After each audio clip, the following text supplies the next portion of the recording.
and then click this, and it'll take you to the continuous contract. Notice there is no month reference there. Notice how everything gets smoothed out in the left-hand side of the chart. It's always smooth price action. There's no spottiness, okay? When you go and you look at the new front month, like we have with the June contract for NQ, if you look at it, let me just go back to it. See how spotty it gets over here? Now, this is not helpful when we're doing long-term technical science, okay? Notice I said that, not technical analysis. ICT, what is wrong with you, guy? You laugh at your own jokes. It's a dad thing. When you have kids, you'll do it too. So it's programming. You want your kids to think everything you say is funny and cool. But when you're dad, it's ICT, you don't have to really work too hard about that. It just happens by default. This guy loves himself. All right, so we're looking at the continuous contract. Oh, no. Here we go. So we have the continuous contract. Now watch the information that's ferreted out by this. We have this candlestick's low. See that? That is March 9th, 2026. So what contract month was trading at that time? What was the front month? March delivery, which we just rolled out of and into the June contract. So this low here isn't going to be the same thing. Let me take this off for a second. Okay, that low and the way the price action looks here in relationship to that low also, that is November's low. Watch what happens when we look at the June contract. See that? We went below it earlier, and we're below this low already over here. But whenever you're looking at higher time frame analysis, you want to be using a continuous contract because it's always factoring in front month. That means whatever the contract that should be traded right now, that it's always using that data. Whereas now, everything that this contract month at June, all of the price action on this contract will be utilized to make the bookkeeping for this composite run of NASDAQ continuous contract. So it's always factoring in the nearby month, which is why it makes it much more powerful when you're doing an analysis. If you're just simply looking at the contract month of delivery, like March, June, September, December, if you're trading indices, you're not getting the full picture and you're going to miss things that would otherwise not be aware of by looking at just the delivery contract month you're trading. And what do I mean by that? Well, you have this low here. What's the low of this candlestick? Look up here. The low is 23,999. That's where I got that level from. Okay. And the market utilized that and went on Friday, went below it to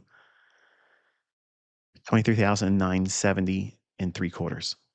Okay. So I had a nice little run below that pool of liquidity, but left this one here. Now, again, what chart is this? Is this the June contract for NQ? No. It's the continuous contract because there's no month being mentioned here. So the levels are going to be much more impactful. That sell side's the next draw on liquidity. So you would do this. Okay. And make sure it's red because you got to have your chart look like Deadpool. I don't like Deadpool. I'm a DC guy. Well, there's something wrong with you then. So there's a problem with not having these levels on your chart. Same way what we're looking at here, continuous contract. See this here? We talked about this. I don't know exactly what recording it was, but it's your duty, your responsibility to keep track of when I said what I said. Okay. Some of my best students are the ones that when they take their notes, and if you listen to Pip Munch on Trader Roundup, she was going through the process of recording, and she's not the only student that has done this, but most recently, it's something I commended her on.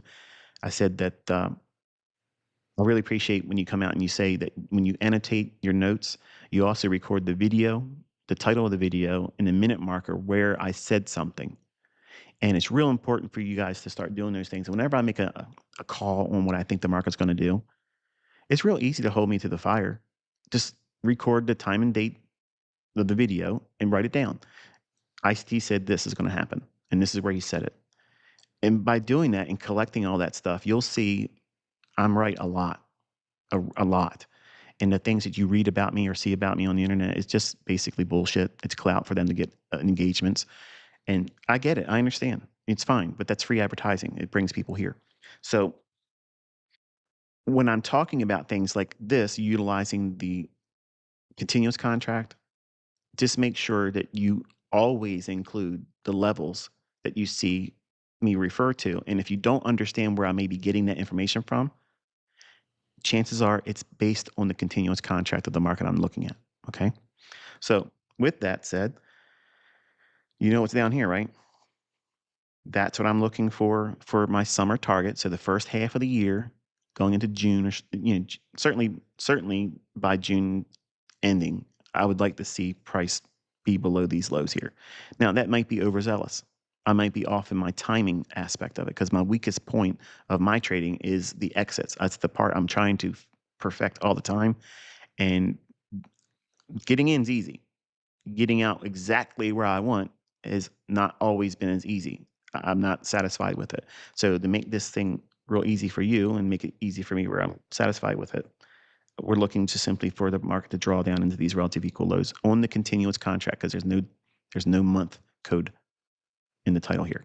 Okay, so it tells you it's continuous contract. If you're ever looking at my charts when I'm doing annotations, or if I'm tape reading with you, if I'm talking about a market in commentary, be mindful of the upper left-hand corner. I always keep this title uh, description up here so that way it'll afford you the information on whether or not I'm using continuous contract or if it's a delivery contract month like March, June, September, or December, because there's only 4 contract delivery months for index futures.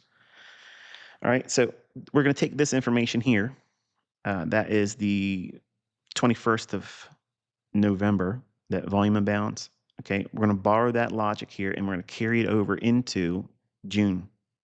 So MNQ, M for June delivery, 2016, 2026 rather. I want to go back to 2016. Can you tell? All right, so here's that same bit of business here. Scrunch that over.